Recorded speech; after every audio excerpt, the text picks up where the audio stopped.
네, 이제 전문가 토론을 시작하겠습니다. 전문가 토론은 한국성면건축물안전관리협회 황경욱 이사님께서 좌장을 맡아주시겠습니다. 네, 큰 박수 부탁드립니다.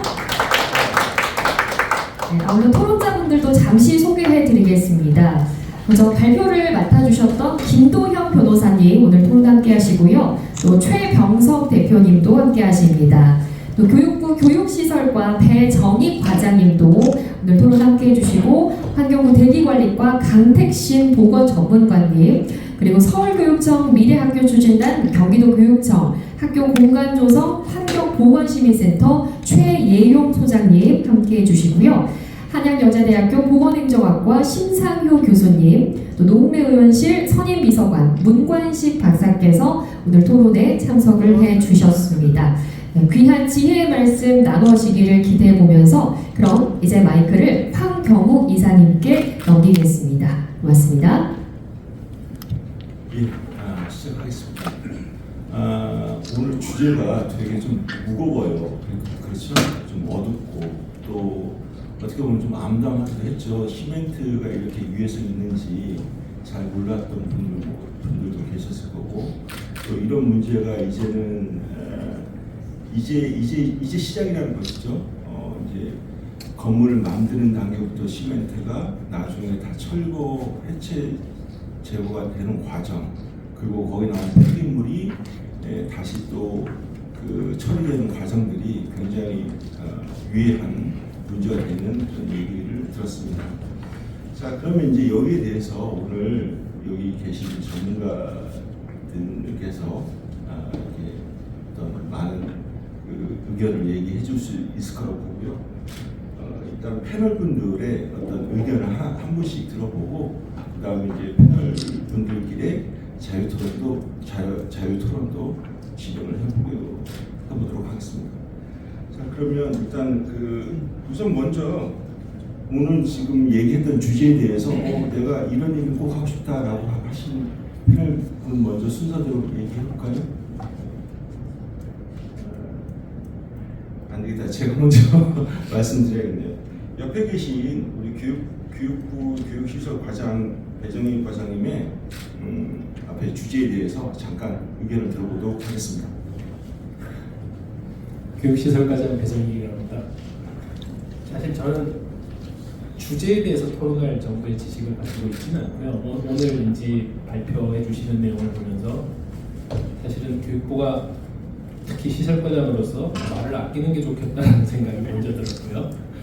사실 저렇게 시멘트가 유해하다라는 부분에 대해서 인지를 못하고 있었던 게 사실이고, 교육시설 부분에 있어서 철거도 사실은 저희 물량이 워낙에 많아서 어림잡아도 1년에 한 200개 동안 철거하지 않을까 싶은 상황이에요. 그래서 학생들이 거주하고 가장 안전해야 될 학교로서 지금 오늘 토론되는 내용들 저희들 참고를 하고, 그 다음에 지혜를 좀 모아주시면 저희가 앞으로 개선할 수 있는, 현장에서 개선하는 데 앞장설 수 있지 않겠나라는 생각이 듭니다. 우선 저희는 전 토론자분들 말씀 잘 듣고 좀 공부하도록 하겠습니다. 고맙습니다. 네, 자 그러면 이제 옆에 또 계시는 우리 환경부 대기관리과의 보건 전문관 강택신 전문관님의 의견을 또 들어보도록 하겠습니다. 안녕하십니까. 저 환경부 대기관리과의 강택신 사무관입니다. 저는 일단 비산먼지 관리 업무를 담당을 하고 있고요. 일단 비산먼지라는 게 일단 일정한 배출구 없이 이렇게 자연현상이나 아니면 어떤 작업 공정에 따라서 이렇게 날리는 그런 먼지라고 보시면 됩니다. 일단 건축물, 제가 오늘 이 자리를 좀 의뢰받았을 때, 토론을 의뢰받았을 때 이런 거는 일단 노후학교에 대한 건축물 해체 철거 과정에서 비산먼지 쪽으로 일단 업무를 들었고요. 그래서 일단 건축물 해체 공사장 같은 경우에 건축물 해체 작업 과정, 그리고 그 철거된 폐기물을 매립지로 이제 실어나르고자 하는 그 어떤 이송 차량에 싣고 내리는 과정에서 일단 비산먼지가 발생한다고 볼 수 있습니다. 일단 이런 것들을 좀 저감하기 위해서 일단 대기환경보전법에 이런 조치를 취할 방진막이나 방진벽을 주변에 두르고 그다음에 탈수 시설을 갖추고 조치 운영하도록 이렇게 규정이 되어 있습니다. 이를 어길 경우에는 이제 어떤 행정처분을 받게 되겠죠. 제가 생각하기에도 아까 친환경 공법 보여주셨듯이 그 해체 공사장을 밀폐하고 작업하는 것이 좀 가장 좋을 것 같습니다. 근데 제가 주로 본 해체 공사장은 5층 아파트 같은 것들이 많아서 좀 그런 전체 밀폐는 좀 어려웠던 것 같고요. 근데 학교같이 좀 한 5층 이내, 한 이 정도 규모라면은 전체 밀폐하고 하는 것도 좀 괜찮을 것 같다라는 생각이 들고, 이거 외에는 살수를 통한 어떤 기상먼지 날림을 억제하는 게 가장 좋은 방법이라고 생각을 합니다. 그래서 일단 저희 환경부는 지금 17개 건설사들과 어떤 미세먼지 그 저감을 위해서 좀 자발적 협약을 맺고 어떤 공사장에 그 비상먼지를 줄이도록 좀 요청을 하고 있는 상황입니다. 그래서 일단 이런 건설 노후 학교에 대한 건설 공사장이 저희가 자발적 협약을 맺고 있는 건설사들과 같이 연계가 된다면은 좀 그 건설사에게 좀 밀폐와 후에 작업을 해달라고 좀 협의를 하도록 하겠습니다. 일단 그런 부분은 가능할 것 같고요. 그리고 일단 이 비상먼지 사업장에 대한 인허가 주체는 지자체거든요. 그래서 지자체에게도 또 관련 관내에 어떤 이런 노후학교에 대한 인허가 아니 철거 공사가 있을 경우에는 좀 더 섬세하게 관리를 좀 하도록 이렇게 좀 요청하도록 하겠습니다. 네, 감사합니다. 네, 그럼 다음은 활동이 되게 많으시죠? 가수, 성명, 기타 환경 관련된 모든 것에 대해서 최일선에서 가장 열심히 하시는 환경보건시민센터의 최혜용 소장님의 말씀을 들어보도록 하겠습니다. 네, 안녕하십니까. 최병동 대표님 발표는 들을 때마다 새롭고 들을 때마다 섬뜩섬뜩한데, 이게 한두 지역의 문제도 아니고 온 나라 전체의 문제를 거의 환경단체 한 10개 이상 단체가 집중해가지고 뽑아낸 그런 활동 결과물처럼 느껴지거든요. 한 사람의 이 노력이 저렇게 많은 가려진 문제를 드러낼 수 있다는데 일단 놀랍고, 그 내용 자체도 굉장히 충격적인 내용들 아닙니까? 제법 여러 언론에서도 다뤄진 듯한데, 그리고 또 그런 거를 국회 일부 의원들이 관심 갖고 또 현장 조사도 하고 이렇게 하는데도 불구하고 전혀 바뀌지 않는다는 게 훨씬 더 놀라워요. 그런 거를 그래도 아마 꽤 여러 이런 관심 있는 단위에서 이런 조직을 했고, 지금 보시는 것처럼 거의 여야 막론하고 이렇게 모여가지고 이렇게 하고, 또 해당 부처 관계자, 그러니까 공무원 담당분들을 모셔가지고 얘기를 듣는 이런 정도의 구성이면 당연히 해결 방향도 잡히고, 예를 들면 또 구체적으로 관련한 법을 개정하고 하는 그런 내용들이 이미 제안이 되고 하는 과정이어야 할 텐데, 분위기상 보면 전혀 그렇지 않은 것 같아요. 그냥 형식적으로 하는 것 같아요. 지금 죄송하지만 지금 좀 전에 지점 토론으로 나와주신 교육부나 환경부 선생님들도 죄송합니다. 완전 동문서답하고 계신 거예요. 이 문제 제기에. 뭐하러 하는 거죠, 이런 토론회를? 그냥 이렇게 총선 시기에 국회에서 하는 거니까, 그리고 국회의원실에서 공동주최해가지고 하는 거니까 할 수 없이 나와가지고 그냥 하나만 말씀을 하시는 거라고 그렇게 들리는데, 제가 잘못 들은 건지 모르겠습니다. 그렇게 되지 않기를 바라면서, 현실적으로는 지금 총선 시기 아닙니까? 그래가지고 별로 이런 발제의 내용에 대해서도 귀담아 들을 것 같지도 않고, 결과를 지켜보려고 누가 과연 당선되느냐 이런 문제 지금 초기에 관심 아닙니까? 현실적으로 그렇지 않나요? 그런 점에서 이런 문제 제기를 했던 지금 공동 주최하시는 국회의원들께서 다음 총선에 꼭 잘 되셔가지고 22대인가요? 이렇게 구성하자마자 이 문제에 대해서 투기 같은 거를 그분들끼리라도 여야를 막론한 어떤 특별위원회 같은 거를 그 대한민국 그 시멘트 산업과 국민 건강을 위한 어떤 특별위원회 같은 거를 구성해서 초기부터 집중적으로 입법 중심으로 작업을 하셔야 될 거라고 저는 생각합니다. 그런 과정에 필요하다면 저도 힘을 보탤 의향이 있습니다.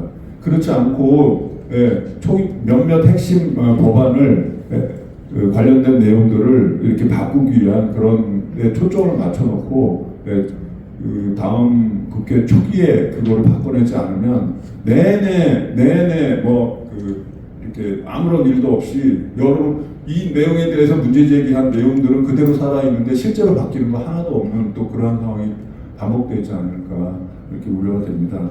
그거를 하기 위해서 아까 최병성 선생님 발표한 내용 관련해 가지고 한두 가지만 제안 내지는 드리면, 사실은 그 제안은 최 선생님은 하시려면 충분히 하셨죠. 그걸 거기에 최 선생님하고 이걸 더 하시는 게 좋겠다 이런 말씀 드리는 건 아니고요. 어떻게 보면 제가 저 같은 사람이 또는 관련된 그런 파트에서 최 선생님의 문제 제기에 덧붙여서 이렇게 더 힘을 더 붙여서 해야 하면 문제 해결에 도움이 좀 더 되겠다, 뭐 그런 차원의 이야기입니다. 어떻게 보면 저한테 하는 얘기일 수도 있겠고 그렇게 들어주시면 되겠는데, 그 일부 발암물질 라돈이 이제 핵심으로 말씀하셨지만 라돈만 있겠습니까? 여러 가지가 더 있겠지만 그래도 핵심적으로 그 라돈이 크게 문제되는 거고, 그 쓰레기 시멘트로 지은 전국의 아파트 또는 건축물, 주거지역, 학교 이런 것들이 국민 건강에 엄청난 영향을 주고 있을 것이다. 특히 이제 폐암을 거론을 했습니다. 저는 크게 보면 세 가지로 구분을 해야 될 거라고 보는데, 이 쓰레기 시멘트 문제에 대해서 일단 우선적으로는 그 학교죠. 쓰레기 시멘트로 만드는 학교에서 생활하고 공부하는 학생들과 교직원들의 건강 피해에 대한 역학조사가 필요하다고 생각합니다. 물론 쉬운 일은 아니에요. 왜냐하면 여러 가지 다른 요인들이 같이 되기 때문에 쓰레기 시멘트 건축물에서 나오는 유해 물질로 인한 학생들과 교직원들의 건강 피해를 분명하게 이렇게 좀 드러내야 된다고 생각해요. 그래야 사람들도 분명하게 인식이 좀 될 거라고 생각해요. 그거는 아마 어떻게 역학조사를 해야 되고 또 누구를 대상으로 해야 되고 하는 그런 연구 방법론이 좀 더 고민이 돼야 될 것 같고, 그런 거를 잘 하는 선생님들하고 상의를 하고 해야 될 것 같습니다. 또 하나는 일반 시민이죠. 일반 주민들의 그 아파트, 주로 아파트죠. 사실은 뭐 아파트만 얘기했습니까? 일반 주택들도 다 똑같긴 한데 워낙에 많이 짓지 않습니까? 그러면은 이거는 그 아파트 주민들이 물론 집값 떨어진다는 어떤 그런 피해 의식이 있을 수는 있겠지만, 그거를 잘 설정해가지고 하면 그렇지 않은 곳과 뭐 비교 연구를 한다 할지 아니면 추적 조사 저 코호트 연구를 한다 할지 하는 여러 가지 방법론을 동원해서 충분히 잘할 수 있을 것 같습니다. 대상은 굉장히 쉽게 선택할 수 있을 거예요. 아파트 주민들의 동의가 이제 있어야 되겠지만, 또 하나는 시멘트 공장 인근 주민들의 건강 피해입니다. 지금 이 시멘트 공장 인근 주민들은 아주 직접적으로 그 만드는 그 시멘트 공장에서 나오는 아까 지적을 발제해서 나왔잖아요.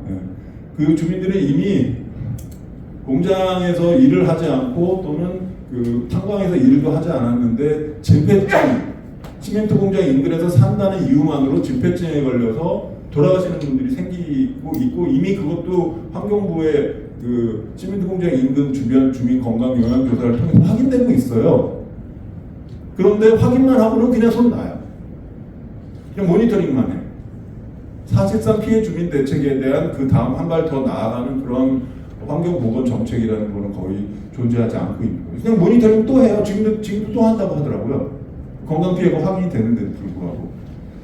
그렇게 사실상 그 오염원에 대해서 지금 최병성 목사님의 문제제기가 있고, 그리고 부분적이지만 주민들에 대한 건강 피해 같은 게 있는데도 그냥 모니터링 정도만 하는 데에서 한 발 확실히 나아가는 어떤 쓰레기 시멘트 관련한 건강 피해 역학조사를 구분해서 학생부 교직원 대상으로 그리고 일반 주민들 대상으로 또 그 시멘트 공장 인근에 사는 주민들을 대상으로 하는 그런 역학조사가 체계적으로 진행이 되면 그 피해와 확인이 되면 이거는 꼼짝없는 아주 더 구체적인 피해를 우리 손에 쥐게 되는 것이고 그 과정에서 정부 대책과 필요하면 어떤 법적인 소송 같은 것들도 충분히 검토하고 진행할 수 있지 않을까 그런 생각입니다. 당연히 그런 조사는 정부 차원의 역학조사로 진행이 돼야 힘있게 그 다음 단계로도 진행이 되는데 만약에 하지 않는다면 시민 차원에서도 할 수 있어요. 물론 그 경우에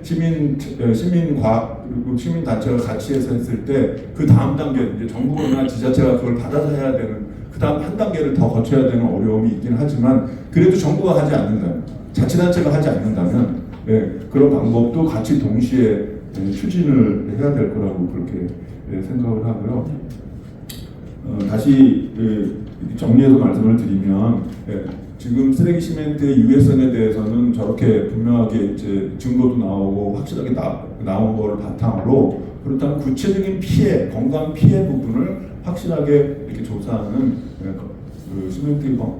쓰레기 시멘트에 의한 그 시민 건강 피해에 대한 역학조사를 학교, 일반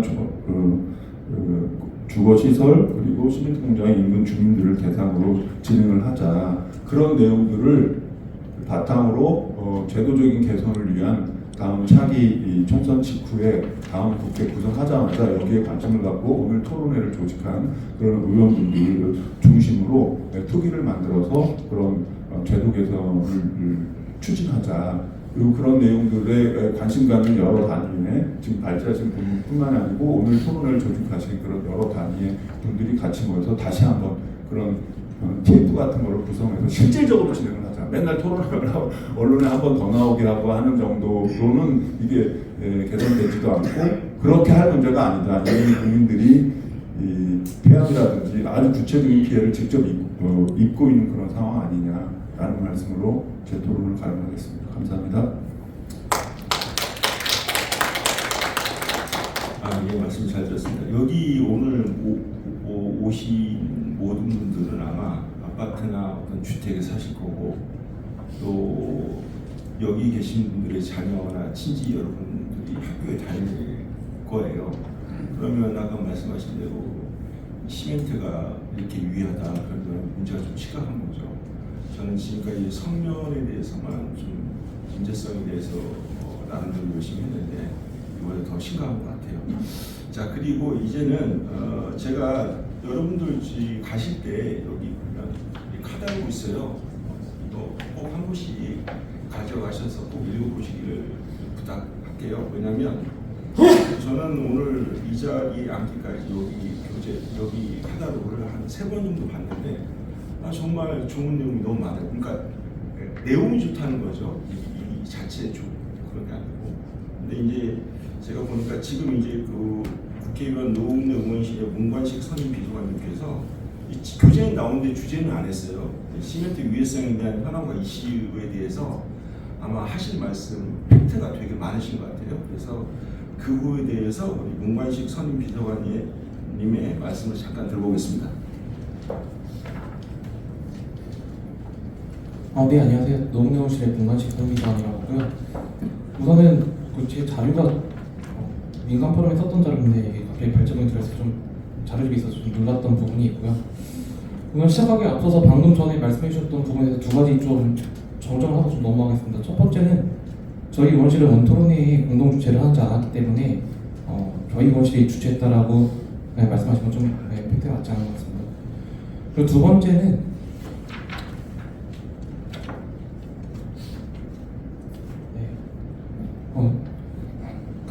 뭐 아무것도 안 하느냐 이렇게 말씀할 수 있는데 말씀을 드리면 환경부가 2010년대 초반에 환경영향조사를 통해 가지고 환경 분쟁 조정이 통해 가지고 분쟁 조정을 권고를 했고요. 다만 그것 관련해서 시멘트 회사들이 주민들을 상대로 소송을 제기를 했고 그 과정에서 피해 주민분들이 분쟁에서 졌던 상황이 됐습니다. 그래서 원래 절차적으로는 종결된 사안인데요. 이거를 저희가 작년, 재작년에 그 부분에 대한 문제 제기를 했고 2022년 환경부 장관이 다시 조사를 추진하겠다고 해서 지금 작년부터 시멘트 주변 지역을 대상으로 해가지고 주민 건강 영향조사 다시 재추진하고 있는 상황이다라는 부분은 좀 정확히 말씀드려야 할 것 같아서 말씀을 드리는 부분이고요. 네, 오늘 토론을 좀 말씀 주셔가지고 이번 좀 저희가 정리를 해봤는데 좀 간략히 좀 말씀을 드리겠습니다. 현재 지금 자료에서 보다시피 이제 교육부가 현재 노후화된 학교를 대상으로 해가지고 이제 사업을 진행하고 있는 상황이죠. 본래 사업은 아무래도 저희가 봤을 때는 선진품 겸 교육 환경을 조성하기 위해서 시작을 한 것 같습니다. 다만 오늘 제기된 문제의 근간에는 저희가 봤을 때는 기본적으로 건축물의 라이프 사이클 단계에서 해체 단계에 제도적 사각지대가 있었던 것이 아니냐라고 좀 생각되는 부분들이 있고요. 그러다 보니까 지금 언론 등에서 제기된 문제를 살펴보면 교육부의 사업이 아무래도 국민의 눈높이와 다르게 흘러가고 있는 부분에 대해서 언론 등 통해서 문제가 제기되었다고 볼 수 있을 것 같습니다. 이 저희 발제를 드리면서 저희도 늘 느끼는 건데요. 예를 들면 일본의 경우에는 어린이집, 유치원, 병원, 요양병원 등은 주로 관광지역계층이라고 정의를 하는데요. 이 관광지역계층이 주로 거주하는 공간은 목조화가 의무화되어 있는 걸로 알고 있습니다. 그래서 삶을 통해서 확인했을 때는 그랬던 부분이 있고요. 또한 우리나라 산림청에서도 매년 20곳의 어린이집을 선정을 해서 그 안에 어린이집 안에를 나무로 목조화라고 하는 표현을 쓰는데요. 목조화를 지금 하고 있는 사업을 추진하고 있습니다. 그 말은 아무래도 시멘트보다는 나무 공간에서 생활하는 부분에 있어서 좀 아이들의 교육 환경에 도움이 될 수 있다라고 이제 보여지는 부분들이 있는 거고요. 산림청에서도 비슷한 식으로 답변을 했던 부분인 겁니다. 네, 이런 겁니다. 의원실에서 저희가 이제 발의를 해가지고 작년에 이제 환노위를 통과한 폐기물 관리법, 즉 일명 시멘트 등재법이 있는데요. 저희가 이 발의했던 것도 이런 문제의식에 기반해 있습니다. 뭐냐면 최소한 건강취약계층이 주로 생활하는 공간은 더 안전하게 만들 수 있으면 더 노력해야 한다는 문제의식에 기반한 것입니다. 이와 함께 추가로 말씀드리자면 작년 국정감사에서 저희가 신축 공동주택 라돈 측정 방식에 대한 문제점을 지적을 했습니다. 왜냐하면 밀폐 상태보다 오픈된 상태, 개폐된 상태에 라돈 수치가 더 높게 나왔던 부분은 당연히 말이 안 되는 거죠. 왜냐하면 현재 라돈 측정은 48시간 밀폐 상태에서 측정하기 때문에 당연히 밀폐 상태의 수치가 더 높아야 정상입니다. 근데 환경과 구성 자료를 봤더니 한 8% 정도는 오히려 개폐 상태에 라돈 수치가 더 높게 나타났던 상황이기 때문에 왜냐하면 그 부분이 가능했던 부분은 아무래도 라돈 측정을 48시간 동안 딱 한 번 제 수치만 제출하기 때문에 그렇습니다. 그래서 제가 알기로는 환경부는 올해부터 생활경과에서 한번 진행할 건데요. 라돈 수치를 매 시간 측정을 해가지고 수치상 문제가 있는지 없는지를 들여다볼 수 있는 식으로 측정 방식이 아마 개선이 될 거고요. 네, 그런 부분도 이제 저희가 문제제기했기 때문에 개선이 됐다라는 거고, 그러면 어떻게 되느냐? 아무래도 신축 공동주택의 라돈 측정 수치 기준 초과 수치가 더 높아질 수 있는 상황적 여건이 되었다. 그러면 더 정확한 조사 결과가 있지 않을까라고 저희는 생각이 드는 부분입니다. 다시 처음으로 되돌아가서 학교 해체하는 과정에서 발생하는 문제점을 입법부의 관점에서 바라봤을 때는 크게 두 가지의 문제점이 있다고 저는 보고 있습니다. 첫 번째는 언론에 알려진 18조 정도 되는 막대한 예산에 효과가 과연 있느냐라는 부분입니다. 투입되는 예산에 대한 효과가 과연 존재하는지에 대해서는 교육이 차원 검증이 필요한 상황으로 저는 보여지는 부분이고요. 두 번째는 현재의 해체 철거 방식이라고 하는데 과연 이게 적절하느냐에 대한 문제가 필요하다고 봅니다. 현재의 철거 과정에서 비상번지가 발생하는 당연한 부분인데요. 이 과정에서 과연 제도적 고려가 되고 있는 건지 안 되고 있다면 현재의 기준에 부합하지 않기 때문에 어떤 부분을 개선할 건지에 대한 부분적인 고려가 필요하다고 봅니다.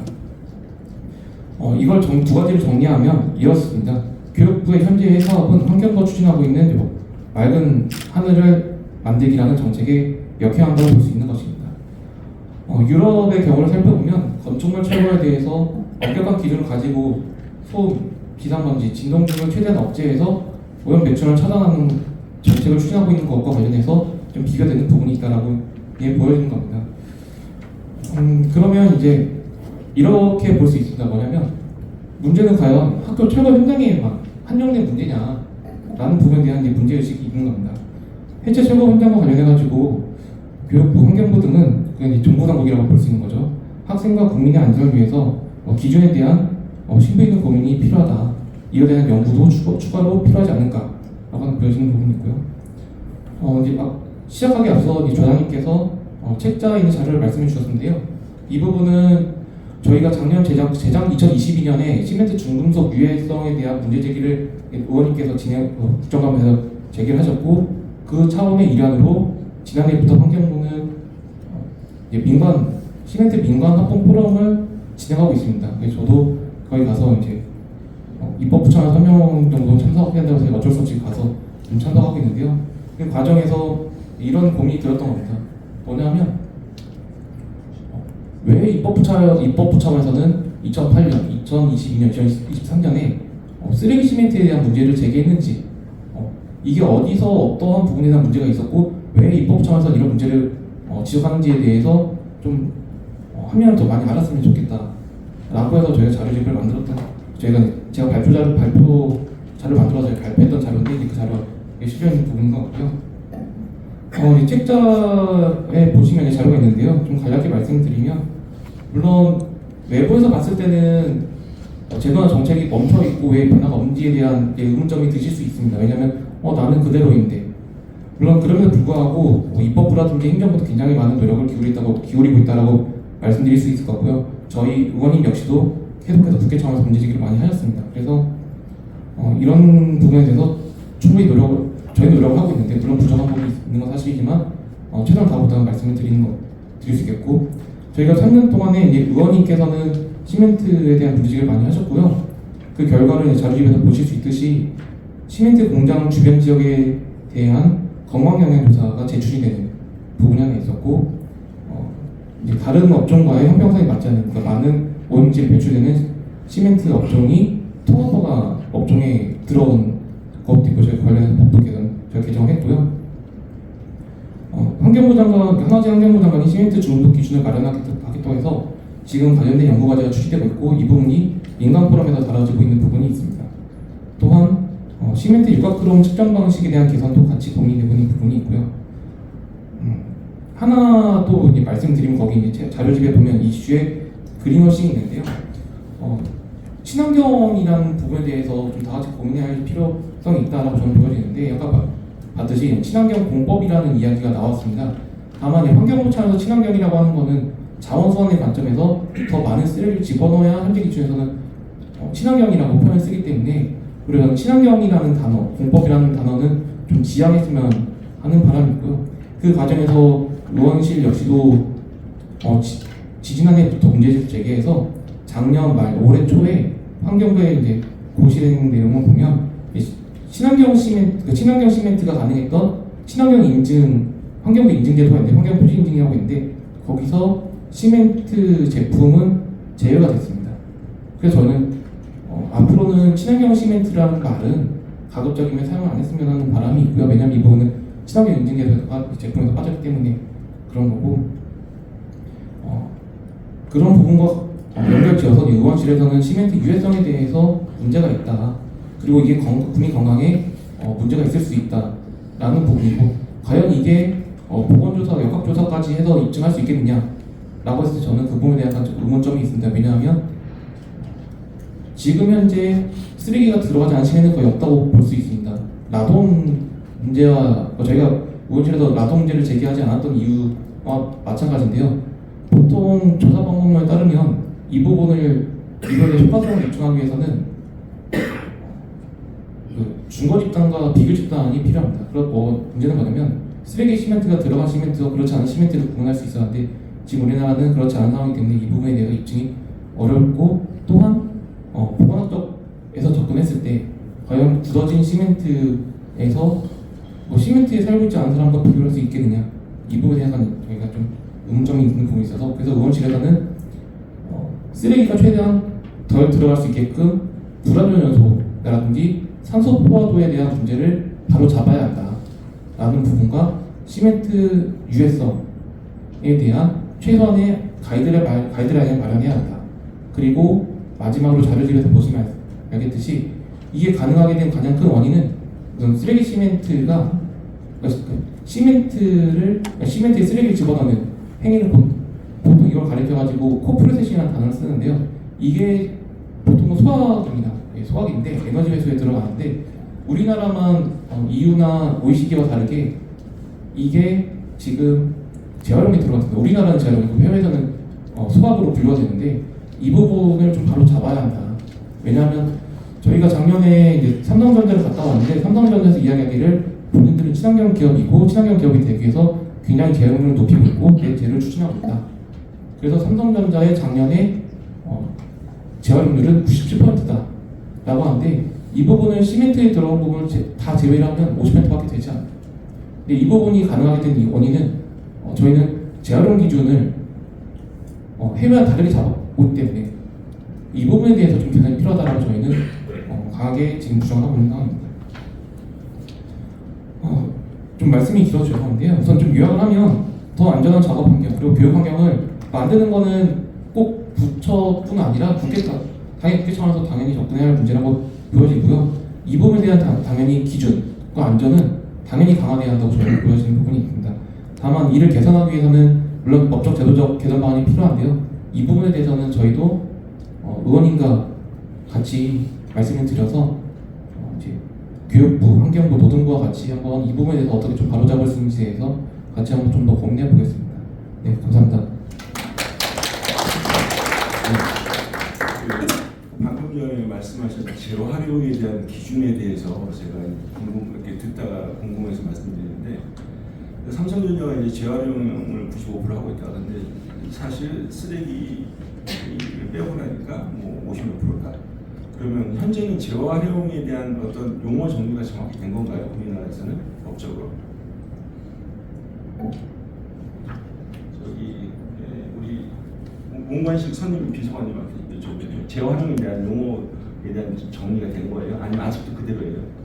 지금 법에 그 부분이 이제 폐기물 관리법에 재활용을 할 수 있게끔 근거 조항이 있습니다. 그게 저희도 들어가 있어서 이 부분에 대해서 저희가 의원실 차원에서 이제 그 부분을 좀 제외하는 부분에 대한 법적 개선 사항을 좀 검토를 하고 아직 법적으로 바뀐 건 아니라는 말씀이신가요? 아직 발의가 되지 않았기 때문에. 네. 그럼 오늘 옆에 계신 환경부의 보건 전문가님도 생각하시기에 쓰레기가 재활용됐는데 이거 재활용했다고 할 수는 없지 않나요? 상식적으로. 요 부분은 좀 제가 개선이 필요할 것 같은데. 저 죄송한데요. 지금 말씀 끼어들어서 죄송한데 그 부분은 대기관리과가 아니라 자원순환국에서 담당하고 있어서 네, 좀 답변하기 어려울 겁니다. 알겠습니다. 그리고 오늘 이제 굉장히 큰 이슈에 대해서 말씀해 주셨잖아요. 우리 최병성 기후재난연구소 산림 대표님께서 시멘트에 대해서 많은 얘기를 해주셨는데 저는 아까 이런 말씀하신 얘기를 듣고 첫 번째 궁금한 사항이 저는 생겼어요. 많은 시멘트 회사 중에 유니온 시멘트는 안전한가 보고하고 그 다음에 진짜 우리나라는 원래 제품을 잘 만들면 수출하잖아요. 우리나라는 수출할 수 있는 시멘트가 하나도 없는가 그거 하고 그 다음에 우리나라 시멘트는 그럼 거의 다 중금속이 다 있는가 이거 그리고 왜 그 시멘트에 유연탄이나 쓰레기 소각을 해서 그 찌꺼기가 들어가야 되는지 안 들어가도 되는 건지 비용상의 문제인지 뭐 그거에 대해서 좀 구체적으로 좀 더 여쭤보고 싶어요. 네. 네, 유니온 시멘트 우리나라에 그 유니온 시멘트라고 있습니다. 청주에 있는 좀 규모가 좀 작은데요. 저희는 시멘트의 백색을 유지하기 위해서 쓰레기를 넣으면 시멘트가 더 시커멓잖아요. 그러니까 그 소각제가 까맣죠. 소각제가 까매요. 그러니까 우리나라 시멘트가 타고난 재가 많이 발생하는데 시멘트와 소각제가 색깔이 똑같죠. 섞여도 우리가 구분하지 못하는 거예요. 그러니까 유니온 시멘트 같은 경우는 폐기물 사용이 거의 미미하고 사용 제한 몇 가지 안 되기 때문에 쓰레기를 소각하지 않고 이게 유니온 시멘트는 왜 발암물질가 육각금이 항상 거기 불검출이에요. 그 다음에 중금속도 거의 불검출. 왜 유니온 시멘트는 시설도 작고 그 다음에 그 조그만데 왜 그 시설이 더 좋은 것도 기술이 좋은 것도 아닌데 발암물질과 중금속이 없느냐 기술의 문제가 아니라 쓰레기 사용이 문제입니다. 쓰레기를 넣으면 너무 많고 유해 물질 증가되는 거예요. 그래서 그런 부분을 유니온 시멘트가 좀 이미 그 제품을 통해서 보여주는 거고요. 우리나라 시멘트는 수출 안 하냐? 수출해요. 수출 많이 하죠. 그런데 그 양이 얼마 안 돼요. 왜? 시멘트는 워낙 무거운 물질이잖아요. 무겁다 보니까 수출 우리나라에 차지하는 경제에서 0.3%밖에 안 되는데 그다음에 왜 수출하느냐? 생산 시설은 굉장히 커요. 규모가 IMF 서기 전에 굉장히 큰 시설을 늘려놨죠. 생산 시설은 큰데 지금 국내 아파트 경제는 작아요. 돌아가는 거는 얼마 안 되기 때문에 어차피 이 시멘트 수송로는 한번 멈췄다 가동하려면 몇 천만 원 들어. 시멘트 수송로는 멈추기를 가르쳐. 1년에 한 번 정기 검사 때문에는 거의 그냥 명절도 돌아가기 때문에요. 그 남는 시멘트를 어떻게 해요? 싼 값에 나가는 수출하거든요. 중국에서 들어온 시멘트, 일본에서 들어온 시멘트 싼 값에 들어와요. 수출하는 시멘트를 싼 값에 수출해요. 그 값을 그냥 어차피 공장을 놀리느니 수출을 하되 보면 크게 뭐 아주 그 좋은 나라 기준이 엄격한 이런 데보다는 거기도 뭐 돈을 한 마리 사면 되니까 일부 수출은 되고 있다라고 이야기할 수 있어요. 그다음에 모든 시멘트에 중금속이 있느냐? 네, 당연히 있어요. 근데 시멘트 회사마다 중금속과 발암물질이 다르고 또 같은 회사라고 하더라도 아까 말씀드린 것처럼 오늘 아침에 나온 시멘트와 오후에 나온 시멘트와 내일 아침에 나온 시멘트와 내일 저녁에 나온 시멘트의 발암물질과 그다음에 중금속이 달라. 왜? 그날 그 시간에 어떤 공장에서 들어온 쓰레기가 시멘트 제품한테 들어가느냐에 따라서 다르거든요. 온갖 소각제, 핫슬레이, 분진, 그다음에 철슬래그, 온갖 시멘트 공장에 뭐 아까 삼성전자의 반도체 슬레이. 제가 삼성전자 반도체 슬러지 빼라 그랬어요. 삼성전자에서 백혈병 얼마나 많이 발생해요. 화학물질 지금도 공개하지 않아요. 그런데 거기서 나온 슬러지와 오니가 다 시멘트 공장을 들어오고 있어요. 제가 한번 2008년에 민간협의 일어나서 시멘트 공장을 다 다녔어요. 삼성전자 반도체 슬러지 들어온다 확인했어요. 그럼 샘플들 다 조사했는데 삼성전자 슬러지 내놓으라고 했어요. 한 회사도 삼성전자 반도체 슬러지를 내놓지 않았어요. 없어요. 저 밑에 깔려 있어서 찾을 수가 없어요라고요. 톤당 처리 비용이 어마어마하거든요. 폐기물의 유해성이 높을수록 쓰레기 처리 비용 단가가 높아져요. 시멘트 공장이 버는 돈이 더 많아지는 거죠. 그러다 보니까 이게 심각한 문제인데 어떤 그 성능을 보면 그러면 우리가 만드는 어떤 상품들, 공산품을 보면 그 성분이 매일매일 일정하잖아요. 원료와 그다음에 제품이 늘 일정인데 시멘트는요 각종 들어온 쓰레기들 그냥 섞어요. 섞는 걸 보면 기가 막히게 그 집게가 톡 섞어가지고 여기다가 옮기고 툭 벗어 옮겨요. 그걸 갖다가 그냥 시멘트 성분에 넣어서 섞여서 떼는 거라서 매일매일 성분이 다르다라고 할 수 있는 거고요. 유연탄에 하고 그다음에 쓰레기 소각제가 들어가느냐요. 많은 사람들이 이렇게 생각해요. 페타이어, 폐고무, 폐비닐, 폐유 때부터 타는 물질들을 밖에서 불을 뗀다고 생각하는데요. 시멘트 공장은 밖에서 불을 떼는 게 아니고요. 2008년도, 2006년도에 제가 이렇게 해서 처음 시작했는데 그때 그 KBS 출연 20분 기자가 찾아왔어요. 그래서 설명을 다 해줬어요. 그리고 그 다음날 이 기자가 저한테 바로 전화가 왔어요. 건설기술연구원에 들어왔는데 관련 건설기술연구원 전문가한테 폐타이어와 폐기물 들어간 시멘트가 얼마나 유해하냐 했더니 그 건설기술연구원, 우리나라 전문가라고 하는 건설기술연구원의 전문 박사님께서 폐기물 들어간 시멘트가 뭐가 위해입니까? 밖에서 불을 떼는 것 뿐인데요 라고 대답을 해요. 그래서 저한테 폐기물이 시멘트 소금에 들어갑니까? 아니면 밖에서 불을 떼는 겁니까? 라고 물어보더라고요. 제가 대답을 이런 대답을 했어요. 그게 바로 오늘 대한민국 전문가의 현실이라고. 시멘트에 관련해서 시멘트가 어떻게 만들어지지 않은 사람이 거의 없어요. 시멘트는요 밖에서 유연탄을 뗍니다. 그러나 그게 수송로의 길이가 60m, 70m 길어요. 저 끝에서 60m, 저 70m 끝에서 불을 떼가지고 저 끝에 여기까지 온도가 올라가려면 불가능해요. 그러니까 어때요? 석회석가, 핫솔로지, 속각제, 분진 이런 비관성 폐기물이 들어갈 때 같이 폐타이어, 폐고물이 같이 들어가. 그 안에서 어마어마한 그 집집안한 수송로 안에서 같이 타는 거예요. 타고 난 제가 그냥 시멘트. 쉽게 말해서 이렇게 생각하시면 돼요. 쓰레기 소각제가 시멘트다. 색깔이 똑같으니까. 섞인 거예요. 그냥 따로 젤을 섞는 게 아니라 그냥 섞어서 타고 난 폐타이어가 자기 몸을 같이 태워주면서 시멘트가 되는 거다. 그러니까 유해성이 높아지는 거죠. 그러면 아까 말한 제가 CKD나 염소도스는 뭐냐? CKD는 분진이 날아가잖아요. 그거를 뺏기서 직진한 거고 염소도스는 뭐냐면 쓰레기를 많이 사용하면 쓰레기 폐 플러스 폐합 속에는 염소가 높아요. 그대로 나가면 철근을 부식해서 건물이 무너지잖아요. 그걸 빼내야 돼, 수송문에서. 빼내는데 그 염소도세는 그러니까 그런가 고농도의 염소와 중금속이 있죠. 근데 폐기물을 처리하지 않고 지금 온갖 제가 몇 가지 제보가 들어온 게 있어요. 이제 조사 중인데요. 정말 쓰레기로 어마어마한 돈을 버는 기업이 자기들이 쓰레기를 사용하면서 발생한 또 다른 이 분진과 더스를 쓰레기 처리비를 아끼고자 얼마나 많은 불법을 저지르고 있는지 환경부 여기 지금 계시지만 잘 모르시거든요. 정말 그냥 눈 감고 있는 거야. 환경부가 법은 쓰레기를 사용하라고 법을 만들어 줘놓고는 거기에 대한 관리를 하지 않다 보니까 국민과 우리 아이들과 시민투명 주민들이 피해를 보고 있다. 제가 조금 전에 얼마나 황당했냐면요. 잠깐 우리 씩씩했잖아요. 근데 잠깐 밖에 서 있는데 누가 저한테 꾹꾹 인사를 하면서 반갑게 하는 거예요. 누군가 하고 너무나 오랜만이라 너무 오랜만이라서 누구지 하고 한참 기억을 더듬었어요. 누가냐면 국회의원 비서관인데요. 그 다른 이제 국민의힘 비서관님인데 2006년, 2007년, 2008년 저랑 같이 시멘트 문제를 같이 했어요. 그래서 감사원 감사까지 끌어냈던 국회 보좌관이에요.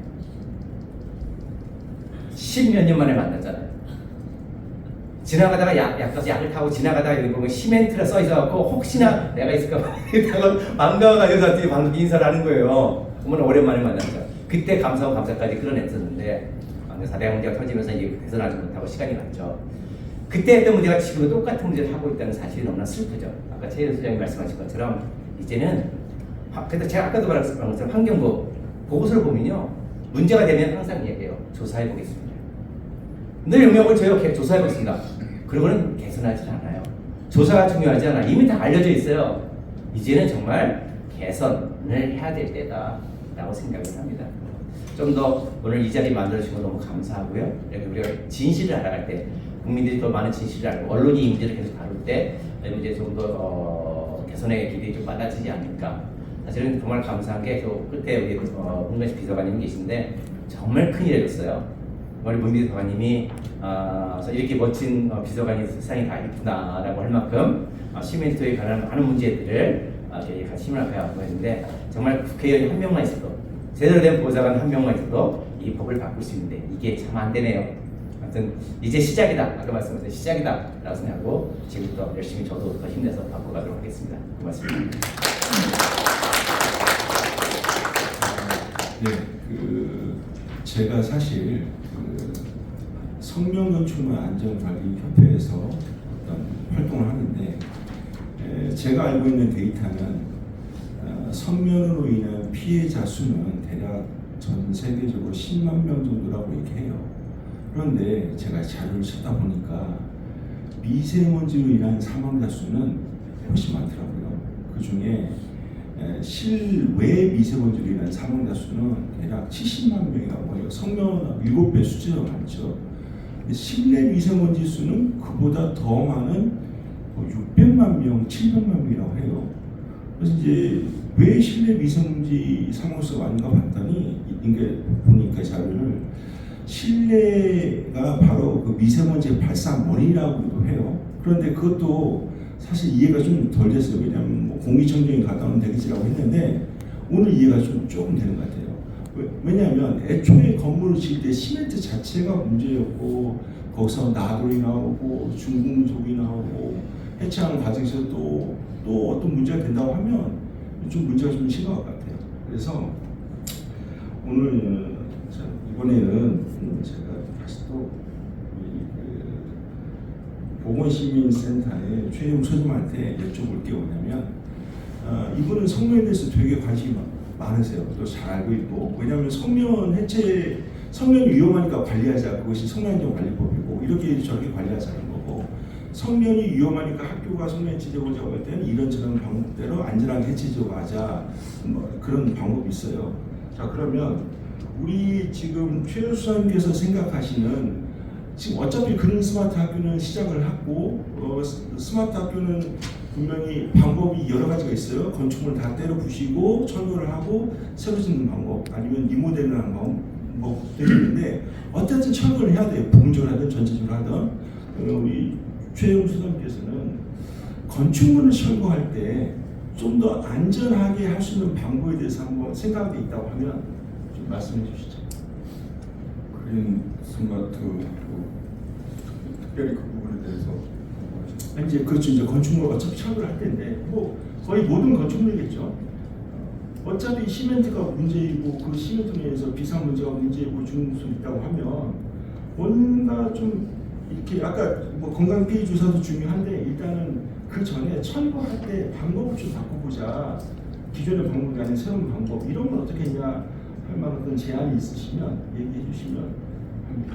네, 그 테크니컬한 부분은 잘 모릅니다. 그런데 그 그린 스마트 학교라는 게 제가 알기로는 그러니까 이제 노후한 학교 건축물을 완전히 최신 여러 가지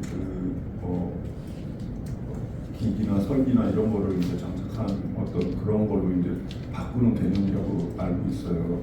그래서 이왕이면 오래된 그래서 성면 건축물이 사용된 그런 거를 제거도 하고 완전히 새로 져서 거기에 이제 최신 기기나 이런 것들을 이제 장착하는 걸로 돼 있는데 문제는 학교라는 게 되게 이렇게 주거 지역 안에 있는 거죠. 그러다 보니까 성면 철거하는 과정도 문제가 있고 또 건축물 자체를 철거하는데도 문제가 있는 거죠. 기존 잘 아시지만 지금 저희 살고 있는 석계역 옆에 월계동에도 워낙에 이제 재건축을 하는데 대규모 철거가 이루어질 예정이기 때문에 굉장히 이제 불안하죠. 철거를 어떻게 하는지 아니까 대충 옆에 비계만 세워놓고 그 안에 위에서부터 때려부셔가지고 먼지 엄청나게 기껏해야 아까 말하는 물 잘 뿌리면 그나마 다행인 거죠.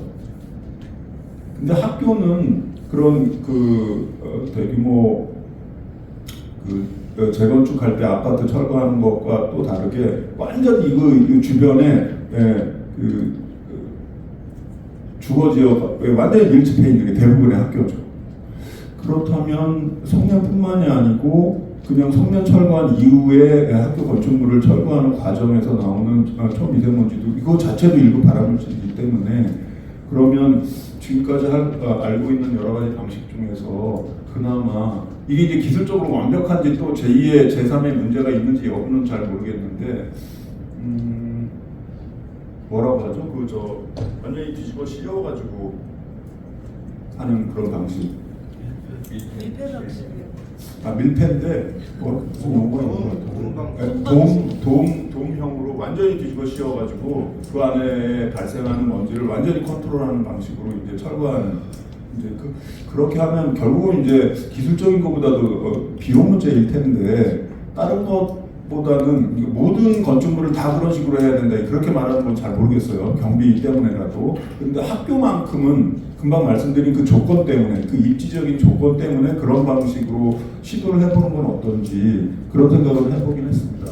그런데 지금 사회자께서 말씀하시는 그게 완벽한 대안이 될는지는 잘 모르겠는데 여하튼 그 주변 입지 조건과 그 미치는 주변 환경의 영향 이런 것들을 고려해 봤을 때는 한번 시도해 볼 만한 방법이라고 생각하죠. 자, 그러면 방금 얘기한 한번 시도해 볼 만하다. 근데 아까 한번 시도해 볼 만한 내용을 우리 한양여자대학교 보건행정학과 심상훈 교수님께서 잠깐 설명을 해주셨어요.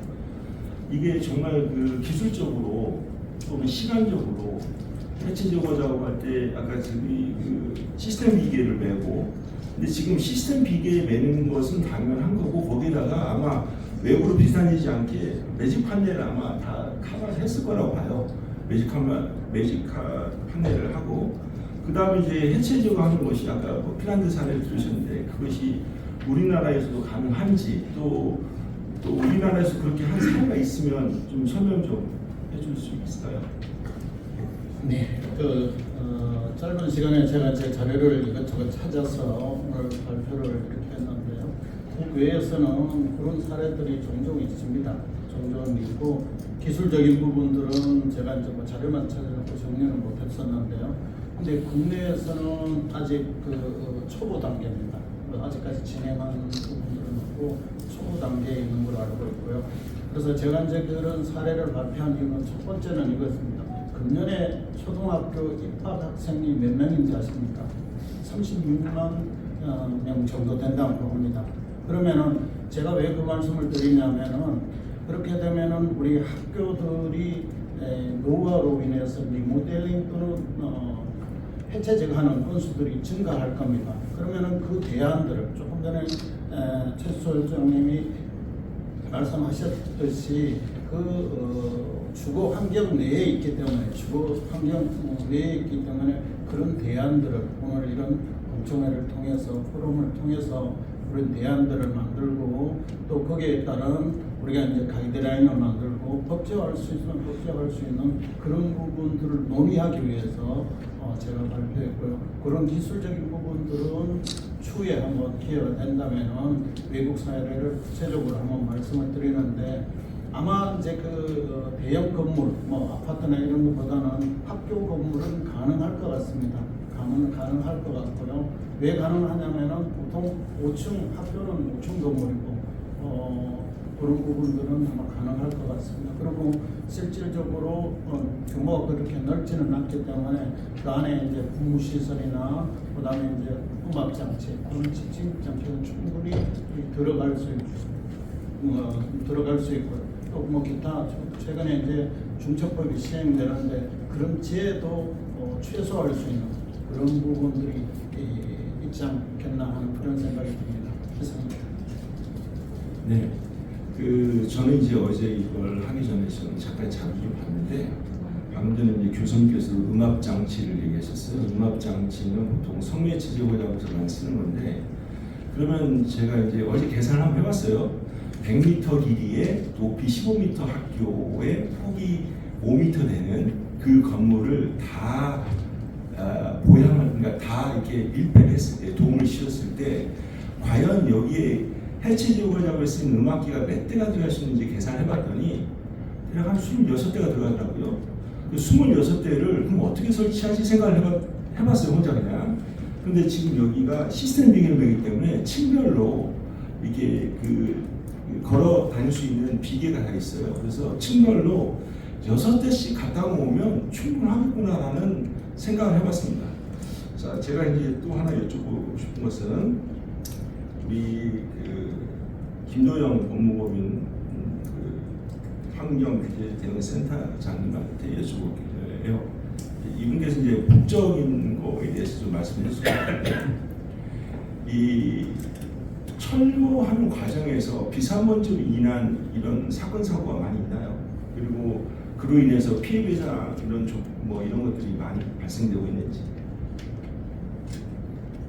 네, 단순히 철거 과정이라기보다는 전반적인 그런 건설이나 건물이나 시설물의 공사 과정에서 소음, 진동, 비산물들이 발생하는 그런 부분 관련해서는 발표에서 한정과 같이 상당한 수의 비율의 분쟁이 있는 것으로 보입니다.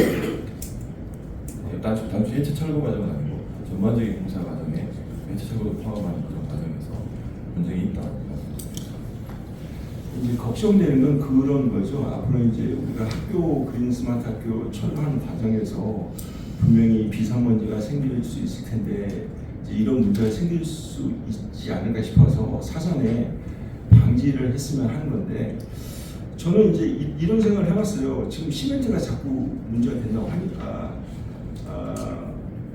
애초에 건물을 지을 때는 그러니까 두 가지죠. 건축물 철거를 어떤 방법을 할 것이냐 플러스 건축물을 지을 때 시멘트를 뭘 사용할 것이냐 이것도 중요하다고 생각해요. 그래서 저는 개인적으로 이런 생각을 해봤는데 이게 가능한지 모르겠습니다. 법적으로는 힘들겠지만 뭐 법이 아니어도 충분히 규제할 수 있는 방법은 있어요. 예를 들면 저는 시멘트 이렇게 지을 때 시방사나 과업지시서에 이런 어떤 기준을 집어넣어서 이런 품질 이상인 시멘트를 사용할 것이라고 하게 되면 최소한 나쁜 시멘트는 걸러지지 않을까요? 외국의 건물들은 얼마가 가나요? 오래 가죠. 우리나라 아파트들 몇 년 가면 철거하나요? 20년 지나면 부실부실해지고 지금도 저희 집은 20년 된 아파트인데요. 그냥 물이 새요. 쌍용 아파트인데 그냥 물이 다 이 층층이 그냥 부서져고 비가 오면 줄줄이 들어오거든요. 30년 되면 다 철거하죠. 정말 그 건축물의 탄소 중립을 하면 시멘트에 쓰레기를 넣는 게 아니라요. 수명이 오래가는 아파트를 지으면 철거도 줄어들죠. 이런 피해도 줄어들죠. 근데 우리는 너무나 수명이 짧다는 거예요. 그래서 이 부분부터 건축물의 수명이 오래 갈 수 있는 건강한 시멘트, 깨끗하고 튼튼한 시멘트, 그다음에 건축 방법을 해결하는 것부터가 우리가 철거를 논의하는 것보다는 더 근원적인 문제가 되지 않을까라는 생각이 들어서 이 부분에 왜 우리는 외국은 시멘트 건축물이 오래 가는데 우리는 이게 짧게 20년 되면 포기해야 된다. 재건축 이야기가 나오고 30년 되면 재건축을 하고 있는지 이 근원적인 문제를 해결하면 탄소부터 안전 문제 이렇게까지 다 해결되지 않을까라고 생각을 합니다. 네, 말씀 중에 죄송하지만 시간 관계상 이제 마무리해 주시면 감사하겠습니다.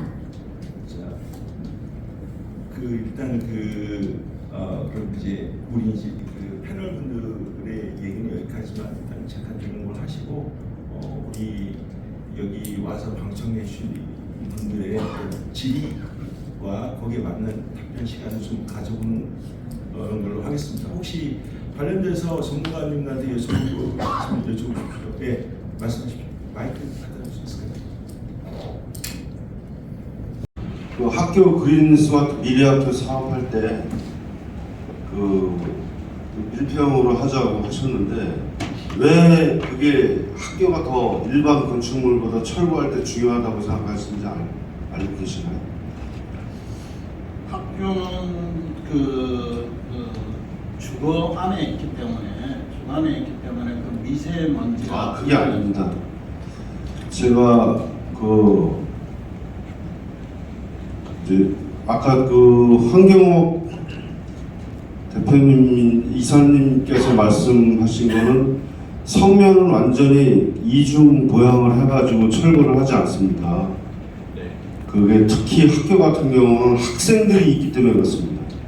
근데 그린 스마트 미래학교 사업은 왜 문제가 되냐면 성면은 방학 때 털어야 애들 없을 때 그나마.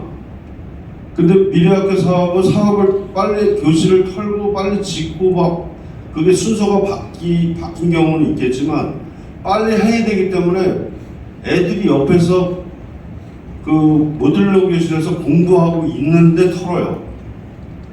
그리고 운동장에서 공차고 있습니다, 애들. 그러면 아까 우리 최병성 내가 대표님한테 강의 들으면서 이거 진짜 우리나라 중국만도 못하구나 시멘트가.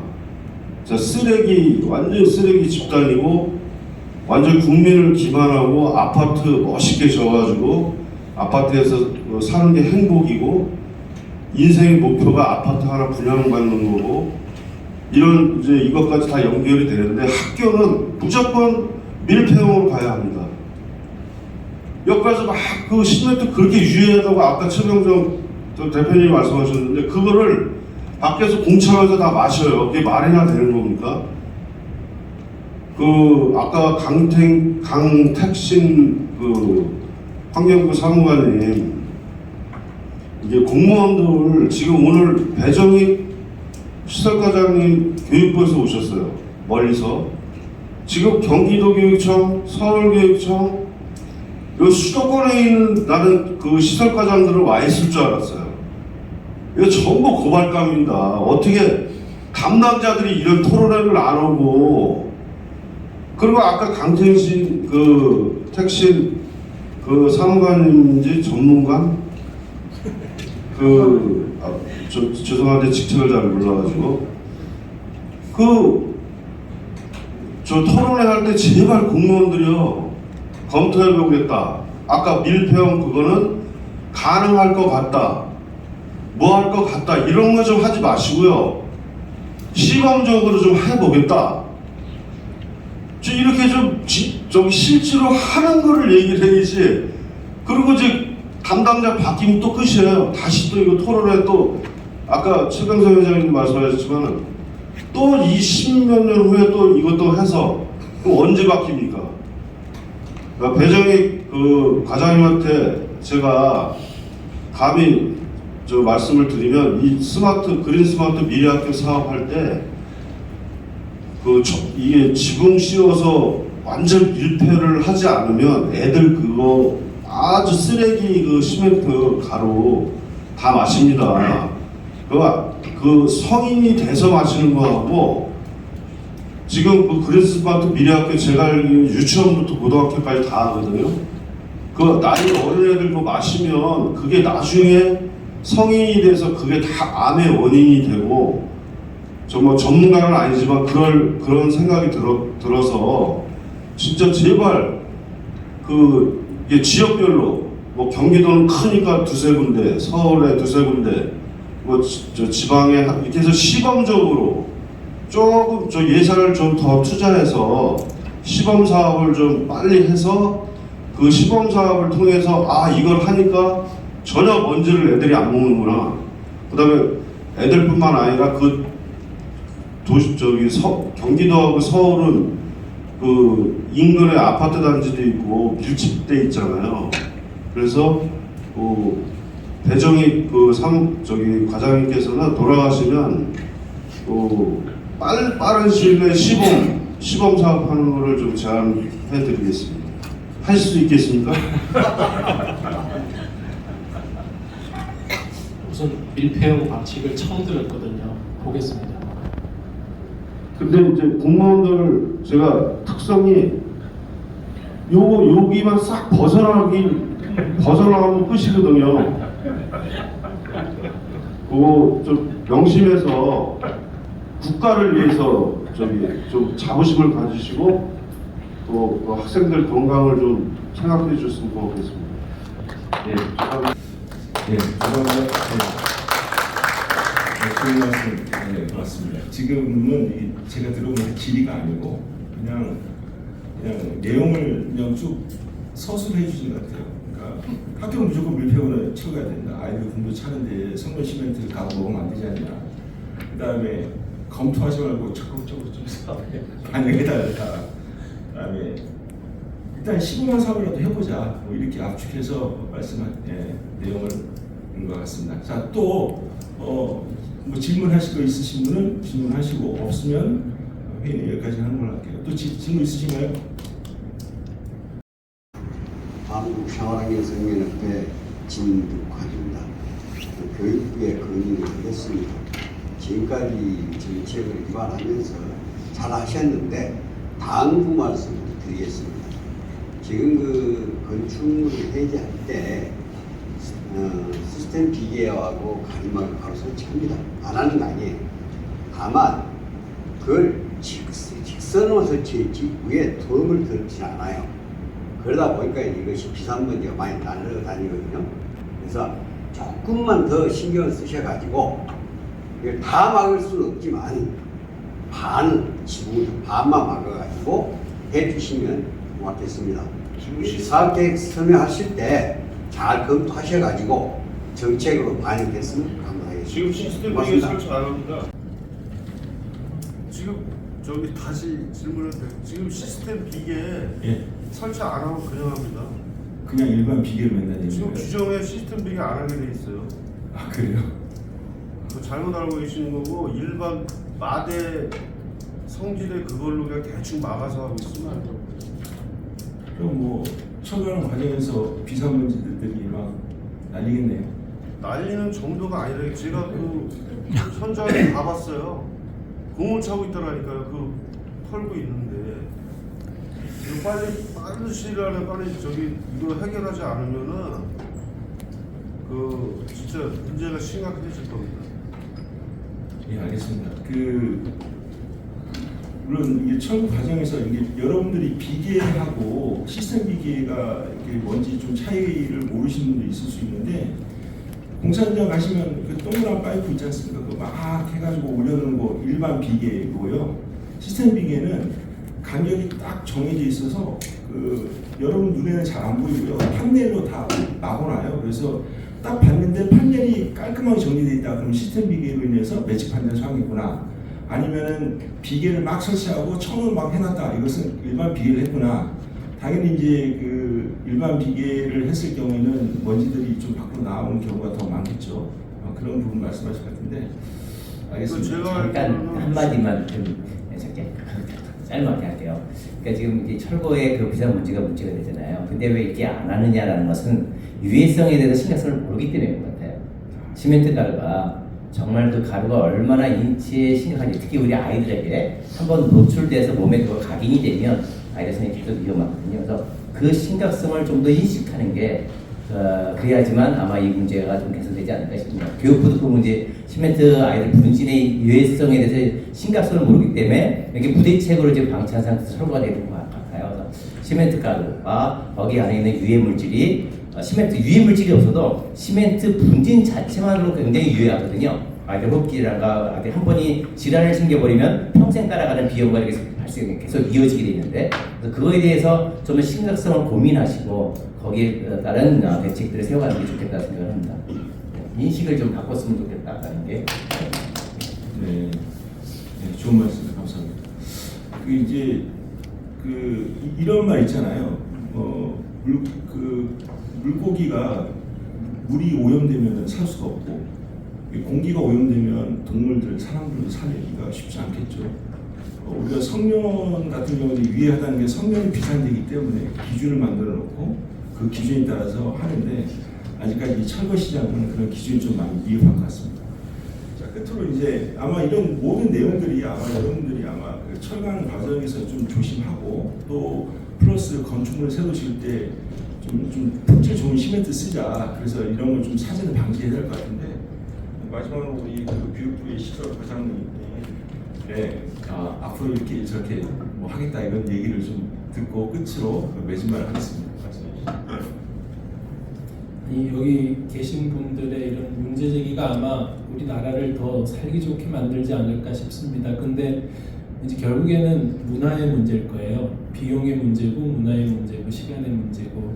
그래서 이런 여러 가지 정보들 주신 내용들 아마 국가가 발전하는데, 아이들이 안전해지는데 훨씬 더 좋게 사용될 겁니다. 이상입니다. 한마디만 좀 첨삭할게요. 왜냐하면 시멘트 가루가 어떤 문제가 있냐면, 이제 2008년도에 시아오의 한쪽에 멀티 테크노 단지라고 건설을 했죠. 수소연 도시래로. 거기에 그 갯벌을 매립할 때 철새가 1000마리가 죽었어요. 그래서 환경부는 살모넬라 균 때문에 죽었다라고 발표를 했죠. 근데 MBC 기자가 전화가 왔어요. 9시 뉴스가. 목사님, 시멘트 유해성이 뭐예요? 그래서 대전한 걸 어떻게 알았습니까? 했더니 한 시멘트 공장에 자기 친구인데 시멘트에 관한 제가 제일 잘한다 그러면서 저를 전화를 알려줬다고. 그래서 가서 현장을 갔죠. 어떻게 됐냐면, 그 고양시에 있는 건설 폐기물, 그러니까 시멘트 아파트 포개잖아요.